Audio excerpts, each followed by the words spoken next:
આ છે Google map.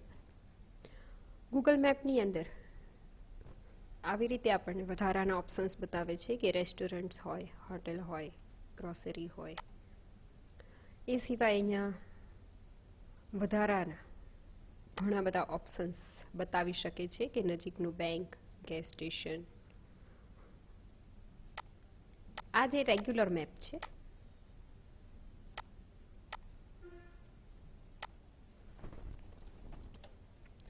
આ છે સુરેન્દ્રનગર અને આ છે ગૂગલનો મેપ. ગૂગલના મેપના વ્યૂઝ જુદા જુદા હોય છે. આ રેગ્યુલર મેપ વ્યૂ છે.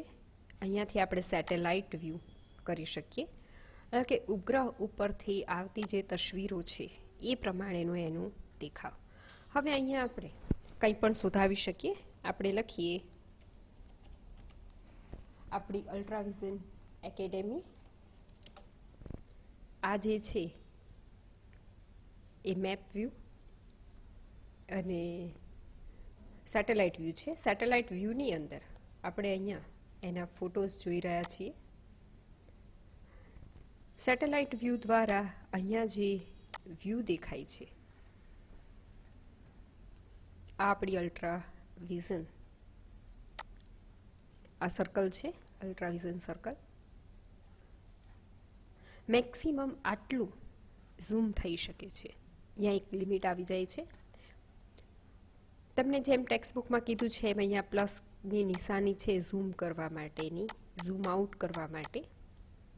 બીજું તમને જેમ એવું પણ કીધું છે કે એની અંદર તમે તમારા ચિત્રોને ઉમેરી શકો છો. અહીંયા આપણને પરમિશન આપે છે નવા અપલોડ કરવા માટેની, પણ એની માટેની થોડીક શરતો છે કે તમારી પાસે એને ઓનલાઈન સ્ટોરેજ સાથેનું પહેલાં તો લોગિન થવું પડે છે અને પછી તમે એ પ્રક્રિયાને પસાર કરી શકો છો. આપણે જોઈએ અલ્ટ્રાવિઝન તો જોઈ લીધું. હવે સેટેલાઇટ વ્યૂમાં થોડુંક કામકાજ કરીએ. આ સેટેલાઇટ વ્યૂ છે. અહીંયા તો આટલું આવી રીતે દેખાયું. અહીંયા આ જે છે બ્રાઉઝ સ્ટ્રીટ વ્યૂ ઇમેજીસ, આ જે મારું અહીંયા કર્સર હાઇલાઇટ થાય છે ડાઉન, એને હું લઈ લઉં એટલે મારી સાથે સાથે આવશે. આ છે સ્ટ્રીટ વ્યૂ. અહીંયા ક્યાંય પણ મને બ્લુ ડોટ દેખાતો નથી. જ્યાં બ્લુ ડોટ દેખાય ત્યાં હું છોડી દઉં તો એ મને ત્યાંની ઇમેજ બતાવશે. આપણે આને લઈએ અને અહીંયા છોડું તો એ મને બતાવે, પણ છે નહીં માટે હું એને છોડું તો એની ઓરિજિનલ જગ્યાએ જતું રહે છે. આપણે અલ્ટ્રાવિઝનમાંથી થોડા બહાર આવીએ. ગુજરાત બ્લુ ડોટની હમણાં આપણે વાત કરી. મેં આને લીધું. જેટલા બી બ્લુ ડોટ્સ દેખાય છે એટલીનો મતલબ એવો થાય છે કે એટલી ઇન્ફોર્મેશન એની અંદર છે. જેટલા પણ બ્લુ ડોટ હાઇલાઇટેડ છે એ દરેકે દરેક માટે તમે ત્યાં મૂકો એટલે ત્યાંની ઇમેજ જેવું તમને કંઈક બતાવે. એ જે હશે ત્યાં તમે છોડી દો એટલે ત્યાંનું સ્ટ્રીટ વ્યૂ બતાવશે. આ છે કોઈ પણ પ્લેસ હોય એનું સ્ટ્રીટ વ્યૂ આવી રીતે જોઈ શકાય. એમાં એરોઝ હોય, એમાંથી તમે અંદર જવું, બહાર આવવું જેવા કાર્યો કરી શકો છો. આ છે ગૂગલનું સ્ટ્રીટ વ્યૂ. આપણે એમાંથી પણ બહાર આવી ગયા. વળી આપણે લઈ આવીએ સ્ટ્રીટ વ્યૂ. હવે તમે જુઓ ડેટા. ડેટા જ્યાં જેટલા કલેક્ટેડ છે એટલું બતાવે છે. જ્યાં પણ તમે એને આપણે પાછા લઈ આવીએ.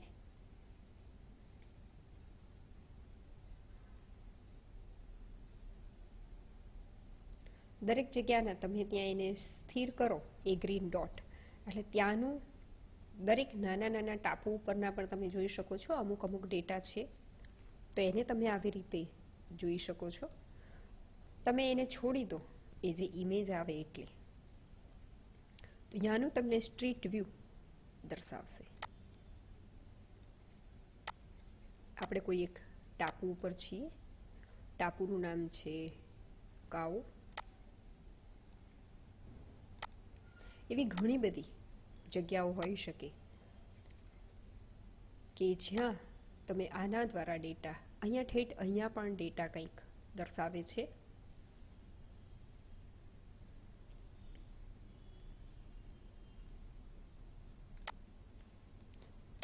Street view.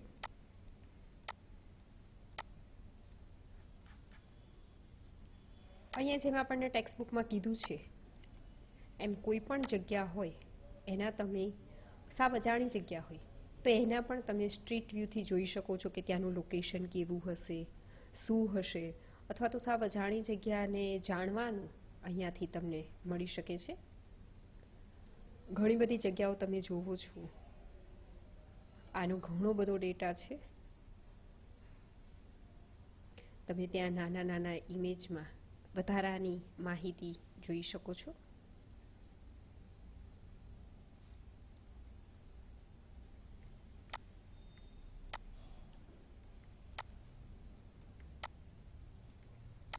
આનો મતલબ એવો થાય છે કે ઘેર બેઠા તમે ગૂગલ મેપનો ઉપયોગ કરી અને ક્યાં કેવું છે વાતાવરણ, મતલબ એ અત્યારનું તો ન હોય પણ આવી બધી થોડી ઘણી માહિતી મેળવી શકો છો. વળી જેણે ફોટો અપલોડ કર્યો છે એનું નામ, સાથે સાથે કઈ તારીખનો સ્ટ્રીટ વ્યૂ છે એવી પણ વધારાની વિગતો બતાવી શકે છે. અહીંયા ઓગસ્ટ 2014નો ડેટા છે. આ હતું તમારી માટે ગૂગલ મેપ. અહીંયા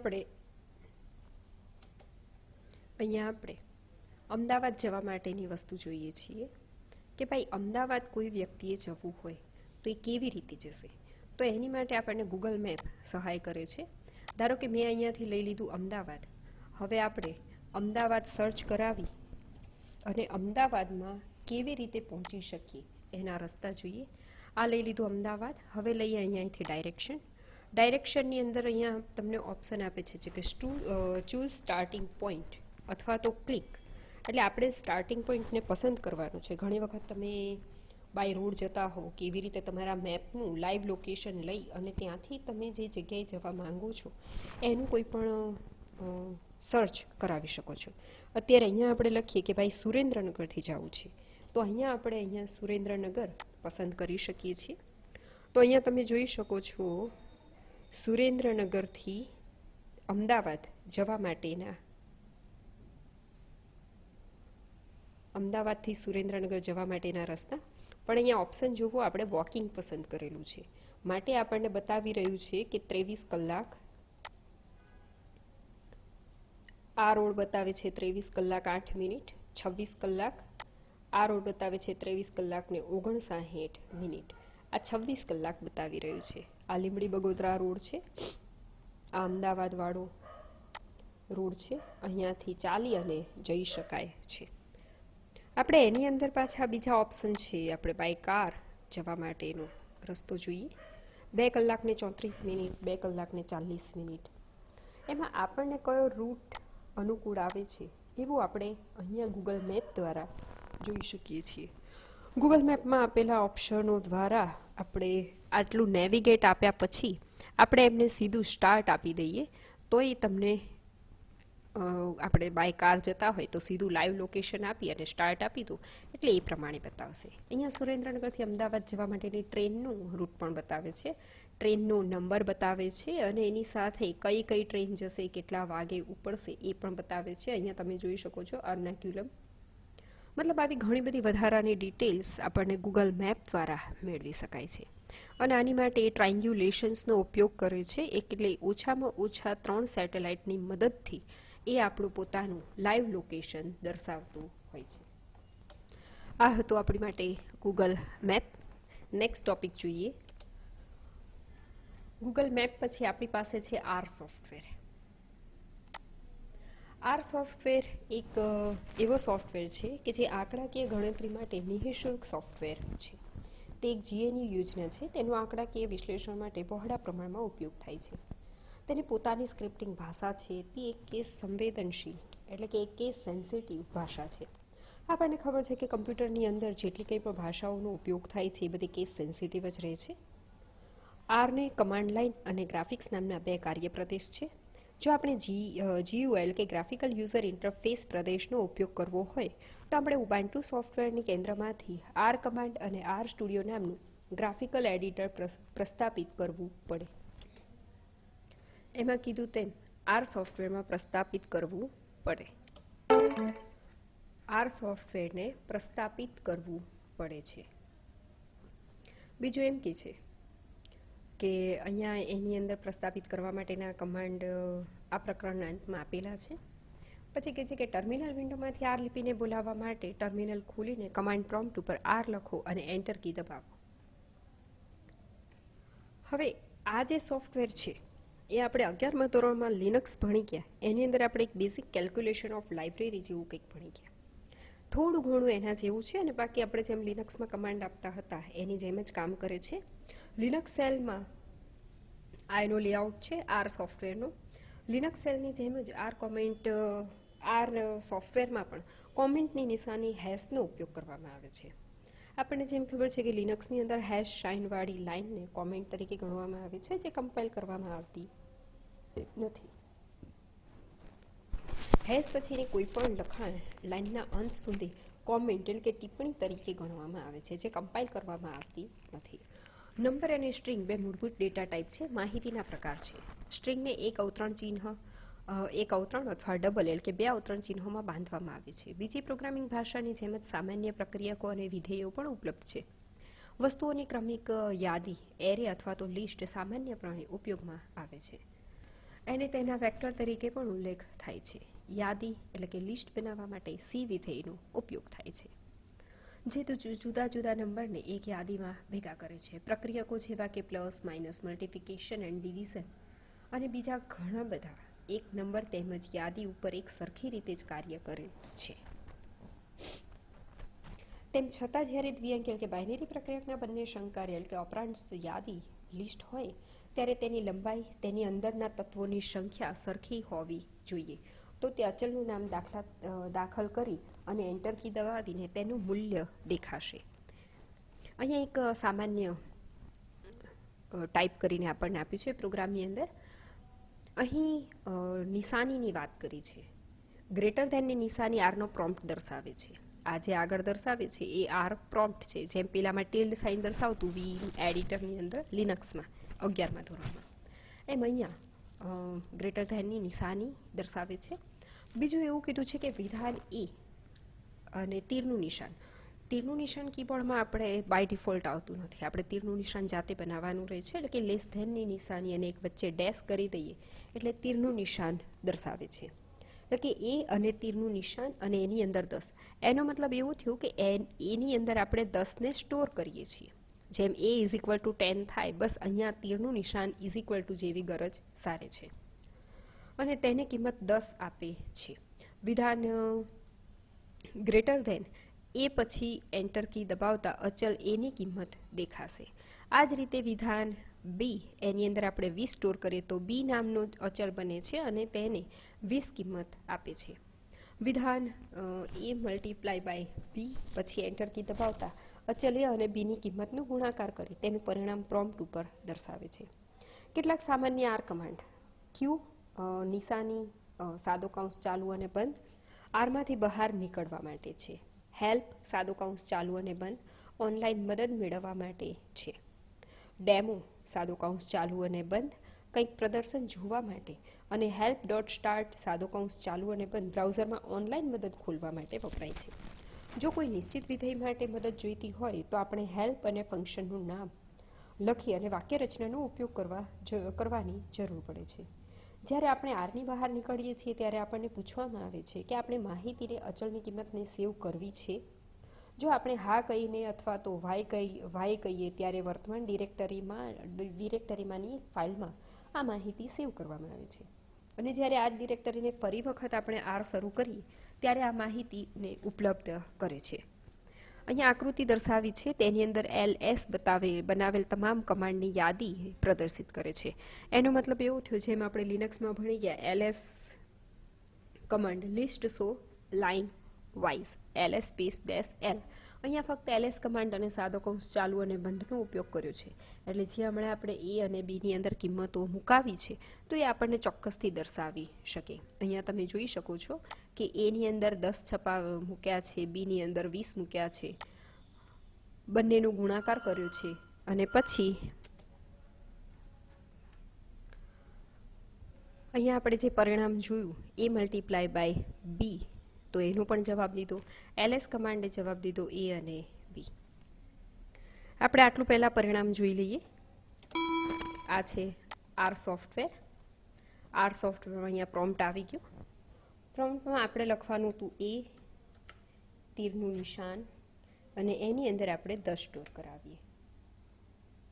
એવી જ રીતે હવે ખાલી એ લખીશું તો એ બરાબર 10 છે એવું આપણને બતાવ્યું. હવે આપણે એને કીધું કે બી બનાવીએ તીરનું નિશાન અને એની અંદર આપણે સ્ટોર કરાવીએ 20. મતલબ બીને 20ની કિંમત સોંપીએ છીએ. બીની કિંમત મેળવીએ, ખાલી બી લખી અને એન્ટર આપવાથી બી બરાબર 20 છે એવું જણાવ્યું. હવે આપણે આપીએ એ મલ્ટીપ્લાય બાય, એટલે કે સ્ટારની નિશાની ગુણાકાર દર્શાવે છે, એ ગુણ્યા બી. અહીંયા આપણને જવાબ તરીકે એક જવાબ 200 આપી દીધો. પછીનો કમાન્ડ આપણે જોઈએ તો LS અને સાદો કૌંસ ચાલુ અને બંધ. આપણી પાસે ડબલ અવતરણ ચિહ્નોમાં બતાવી દીધા કે એ અને બી બે કિંમતો અહીંયા આપણે સ્ટોર કરેલી છે. જોઈએ આગળનું કામકાજ. હવે અહીંયા કહે છે કે ક્રમાંકની હારમાળ બનાવવા માટે શરૂનો નંબર, અંતનો નંબર, વાક્ય રચનાનો ઉપયોગ થાય છે. ઉદાહરણ તરીકે 1/5. હવે સીની અંદર કિંમતો આપણે મુકાવીએ. અહીંયા કોઈ પણ વસ્તુ ઉપર કામ કરવા માટે, કિંમતોને સ્ટોર કરાવવા માટે આપણે સીનો ઉપયોગ કરવામાં આવે છે. અહીંયા આપણે લીધું સી, એની અંદર 1, 2, 3, 4 અને 5 લખ્યા છે. આ આંકડાશાસ્ત્રના કાર્યને તદ્દન નિખાલસ સ્વરૂપે પૂરા પાડે છે. ઉદાહરણ તરીકે અહીંયા 13.11માં દર્શાવ્યા પ્રમાણે યાદીમાં ન્યૂનતમ કિંમત, મહત્તમ કિંમત, મધ્યક અને મધ્યસ્થ શોધવા માટે આપણે minimum, list, maximum, list, mean એટલે કે લિસ્ટ અને મિડેન એનું લિસ્ટ, એટલે કે એનું સરેરાશ પણ શોધે છે. જોઈ લઈએ આપણે આટલું અંદર કિંમતો જે સ્ટોર કરાવી છે તે. હા, એમાં એક વસ્તુ ખાસ છે કે એને કોઈ પણ નંબર, અહીંયા ડબલ L લીધા છે, એક કિંમત છે, એટલે કોઈ પણ એક વેરિયેબલ બનાવીએ, એની અંદર તીરનું નિશાન આપીએ અને સીની અંદર કોઈ પણ કિંમતો સ્ટોર કરાવવાની છે, સાદા કૌંસની અંદર. આપણે પણ અહીંયા એવું કામ કરીએ. અહીંયા આપણે આપી દઈએ, બનાવીએ 1, આપણે લીધો પી, બનાવ્યું તીરનું નિશાન, એને આપી દઈએ 1 સી, સાદો કૌંસ ચાલુ. હવે ત્યાં આપણે કિંમતો ટાઈપ કરીએ. ધારો કે મેં લીધા 1, અલ્પવિરામ 8, અલ્પવિરામ 6, અલ્પવિરામ 2, અલ્પવિરામ 7, અલ્પવિરામ 3, અલ્પવિરામ 4, અલ્પવિરામ 5, અલ્પવિરામ 0, અલ્પવિરામ 12. ચલો આટલી કિંમત લીધી, મેં કરી દીધો સાદો કૌંસ બંધ. એક એન્ટર આપી દીધું. એન્ટર આપ્યા પછી આપણે અહીંયા શોધાવીએ કે કોઈ પણ વસ્તુને આમાંથી મિનિમમ સંખ્યા કેટલી છે. તો મીન, અને એની અંદર હું કૌંસની અંદર આપી દઈશ પી કૌંસ બંધ, એટલે કે પીની અંદર મિનિમમ કેટલા છે તો 0. આની અંદર મેં એક કિંમત મૂકી છે 0. 0 સૌથી નાના છે. એવી જ રીતે આપી દઈએ મેક્સિમમ, કૌંસની અંદર પી જે વેરિયેબલ હોય એનું નામ આપવાનું. મેક્સિમમ પી આપણે જોઈ શકીએ છીએ કે 12નો આંકડો સૌથી મોટામાં મોટો છે. હવે લઈ લઈએ મીન, અહીંયા લખીએ MEAN, કૌંસ ચાલુ, એની અંદર મૂકી દઈએ પી. 4.8 આપણને એમણે આંકડો આપી દીધો. બીજું લઈએ મિડેન,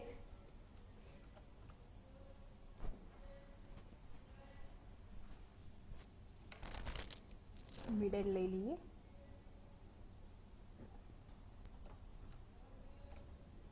એને પણ સાદા કૌંસ ચાલુની અંદર વેરિયેબલ આપી દઈએ. એનું બતાવે છે 4.5. મધ્યક અને મધ્યસ્થ બંને અહીંયા દર્શાવે છે. આ હતું આપણી માટે L.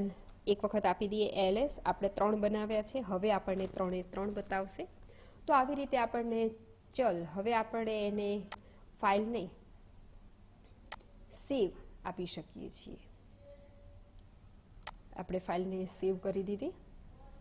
આ હતો આપણો આર સોફ્ટવેર.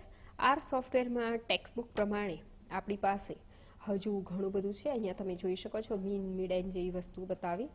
આર સોફ્ટવેરમાં આલેખ ને એ બધું છે પણ એ આપણા સિલેબસમાંથી રિમૂવ કરેલા ટોપિક્સ છે. એના પછીનો આપણે જે ટોપિક ભણવાનું છે એ છે રેશનલ પ્લાન. રેશનલ પ્લાન જુદા જુદા કાર્યક્ષેત્રમાં કામ કરતા લોકો જેવા કે બાંધકામ, ઇજનેરી, સેવા, સલાહકાર, વેપાર, ધંધા, સોફ્ટવેર બનાવવા વગેરેને યોજના કે પ્રોજેક્ટ ઉપર કામ કરવાનું હોય છે. અને આવી યોજનામાં સમયસર નાણાં અને સાધનોની મુશ્કેલી હોય છે. હોય છે. કોઈ પણ કારણોસર આવી યોજના મોડી પૂરી થાય તો યોજનાનો ખર્ચ વધી જાય છે. આ તબક્કે આવી યોજનાના સંચાલન માટે એક સુવ્યવસ્થિત ગોઠવણી કરવી પડે છે, જે ગોઠવણ નિર્ધારિત સમયમાં અને નાણાંમાં યોજના પૂરી કરવામાં મદદ કરે છે. એ આપણને સમયસર યોજના પૂરી કરવામાં મદદ કરે છે.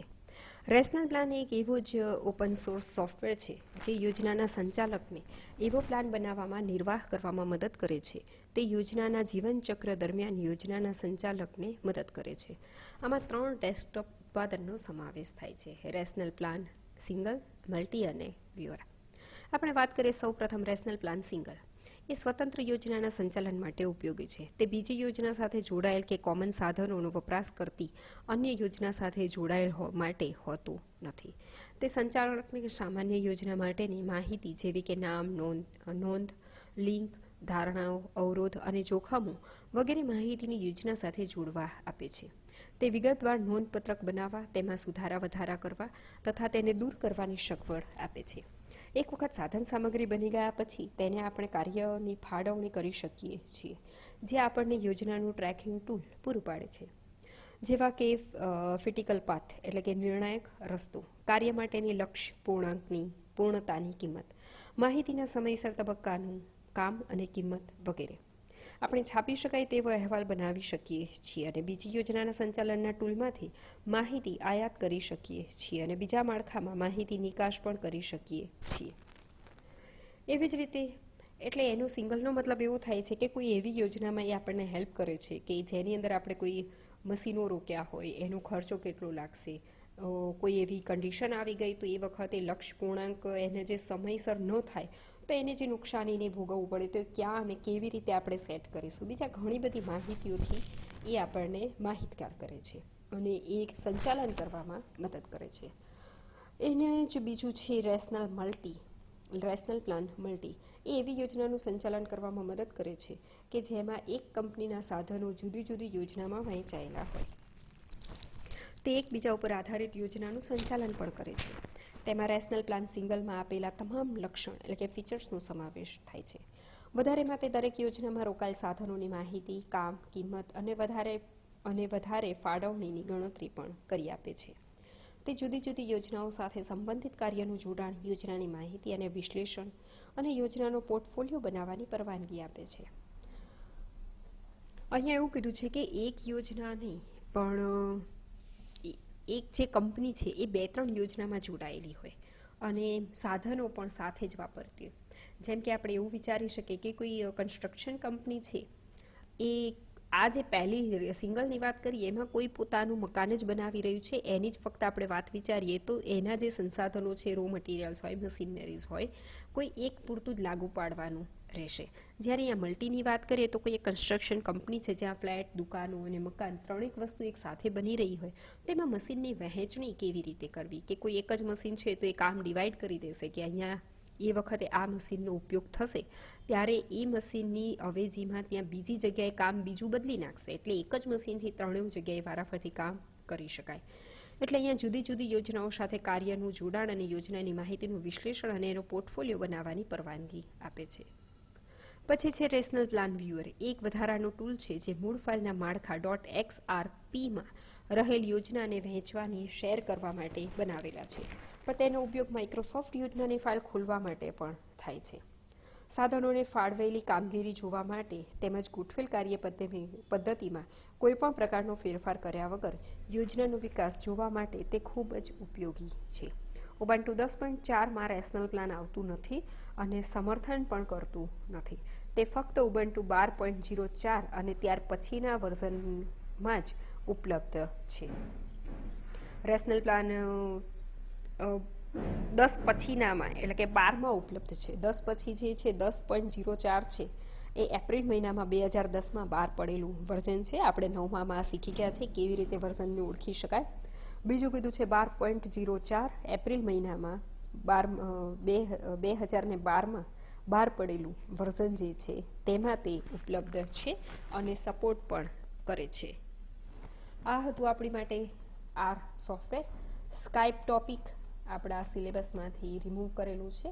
અહીંયા આપણા 12મા ધોરણનું સિલેબસ 2020નું પૂરો થાય છે.